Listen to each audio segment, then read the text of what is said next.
7 or 8-time author Dr. Brian C. Johnson, after writing his book called Sin Juna First, during a pastor's roundtable discussion, he looked into the camera and he said, "I'm tired."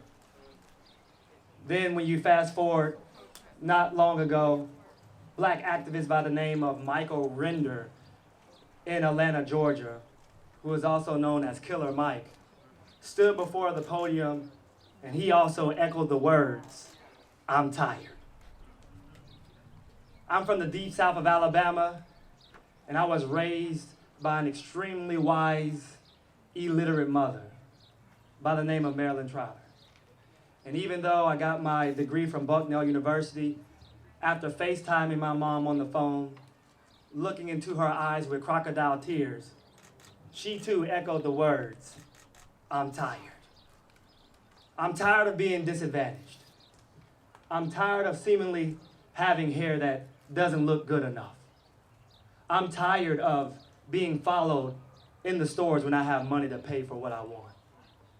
I'm tired of being pulled over by the cops innocently when I know I did nothing wrong. These are the words and the sentiments of nearly every black American. And I'm wondering, whether you're black or white, if you also too, if you're tired. Yes. When you think about what's happening in our nation right now, it is not enough for me to only leave it at, "I'm tired." Am I tired? Yes. Emphatically, yes, I'm tired. But I'm not tired enough to stop. Did you hear what I just said? Oh, I can't hear nobody out here. I said, I'm not tired enough to stop. And one of the reasons why I'm not tired enough to stop is because I smell something in the atmosphere. And it smells like change. I said, I smell something in the atmosphere and it smells like change. The reason why I can say that is because George Fund's GoFundMe page has reached over $14 million. The reason why I can say that is because petitions have been signed that are standing up against police immunity. The reason why I smell something and it smells like change is because when you look at the NFL, even though they haven't publicly apologized to Colin Kaepernick, they still have pledged $250 million over the course of 10 years to fight systemic racism.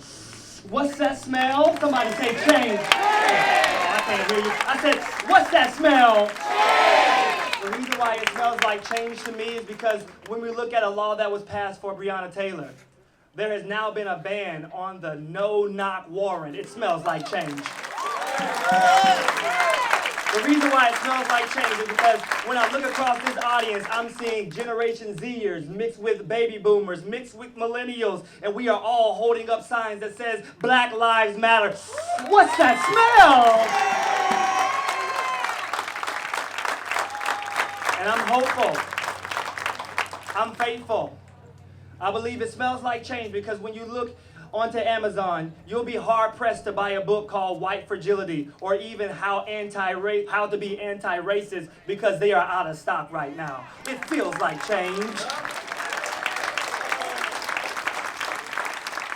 And so you might be asking to yourself, then where do we go from here? I just want to let you know that we have to keep our foot on the gas. It's imperative and incumbent upon every single one of us to keep our foot on the gas.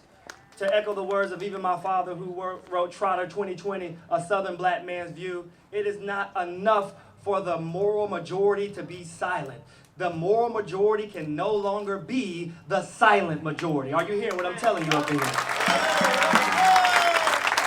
And this is a representation that change is on the way, that things are changing, that things are evolving, and it might not be moving as fast as you want it to move, but we have to keep our foot on the gas. I thought y'all was going to chant louder than that. Keep your foot on the gas. Keep your foot on the gas. Keep your foot on the gas. We got to keep our foot on the gas because here's the reason why. The road of love is marked with mile markers of endurance. Let me repeat that. I think I might have missed you. I said the road of love is marked with mile markers of endurance. Can you endure with love somebody offering a racial slur? Can you then turn around and be peaceable instead? To echo the words of Martin Luther King, darkness doesn't drive out darkness, only light can do that. I mean, can you even in fact, I know that y'all not gonna like this, but can you still in fact have a level of endurance to fight systemic racism to its core? Yeah, you gotta have some abs for that. You gotta have some strong biceps for that. You gotta be willing to fight for that because it's not going to come easy. After it's been etched for over 400 years plus, we are up against a fight. So it's imperative to have endurance. Hear me closely. Are you prepared for the endurance that it takes to educate yourself on the issues?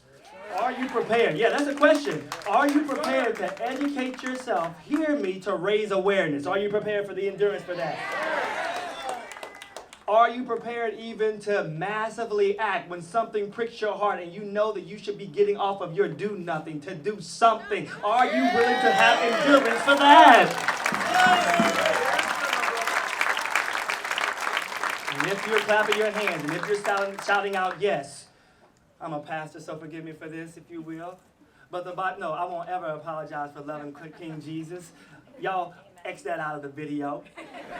But what I will say is that it's very evident that the Bible clearly records that those who put their hands on the plow and then look back are not fit for the kingdom. And so I might as well give it to you while I'm here. If you have your hands on the plow, and if you keep your foot on the,